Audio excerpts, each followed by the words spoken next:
Sveikas, krūmai. Girdėjau pyksti ant manęs, kad laisvai mąstančius lietuvius dusinu. Ale tu nusiramink, ašgi žinau, kad ir tu žinai, kad aš sava. Taugi Putinas Vladas papasakojo, ar ne?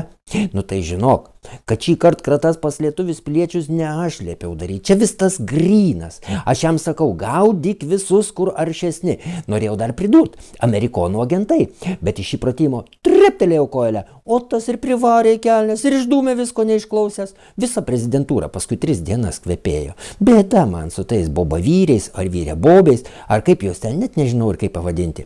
Patys nieko nedaro, nes bijo, kad barsiu juos, jog ne taip padarė. O jeigu jau ką padaro, tai ir išties viskas būna ne taip. Taip ir šį kartą atsitiko. Nu tai ir vakar aš jį išsikviečiau, norėjau pasakyti, kad ne tuos išgaudyti liepiau, kur jis bando. Bet netyčia ir vėl kojelę treptelėjau. Tai tas ir vėl išdūmė. Net nežinau, kas dabar ir bus. Ką jis vėl iš baimės iškrės. Klausyk, krūmai, krūmeli. Gal tu eitum saugumo departamento vadovauti? Jei būtų saugumo, tai gal ir eičiau. O jei būtų Lietuvos, tai ne gal, o tikrai eičiau. Ale kad dabar tas departamentas nesaugumo kontora, sumaišties atstovybė, erzelynės kelia ir dar barako pakalikų klauso, o aš Lietuvos saugumu rūpinuos. O ir keistai man tavo politika išrodo. Na sakė man Vladas Putinas, kad tu mūsiškė. Aš negaliu žemaičio žodžio netikėti. Ale kai pasižiūri tavo darbus, tai netyčia viso abejoju. Ant tavęs už tavo komjaunuolišką karštumą jau net amerikonai pradėjo dantį galas, ne tik Europos Sąjunga. Kurgi tu dėsis, kai jiems nereikalinga patapsi? O man Vladas Putinas žadėjo Krymą atiduot. Būsiu aš jūrų valdovė, carienė. Nu, gal vadinsiuos kaip kitaip, ale prasmė ta pati. Kai mes su Vladu Putinu Rusiją prijungsim prie Lietuvos, tai mums bus reikalingas Sevastopolis, nes tai vartai juoda jūra. Nu va, o tada jau ir Afrika ranka pasiekima, o ten ir bananai, ir kokosai, čiunga, čiunga. Be to, Kryme šilta beveik kaip Floridoj. Ten pomidorai gerai auga, o pomidorai be galo naudinga ir gera daržovė. Nes, pirma, jie raudoni. Antra, jie, kaip kokie komunistai, niekada nepersidažo žaliai. Iš žalio raudono pasidaryt gali, o iš raudono žalės niekada. Kai Vladas paskirs mane tą jūrų karalienę, visiems Lietuvos gyventojams pomidorus dalinsim už dyką. Per pusryčius, per vietus ir vakarienį.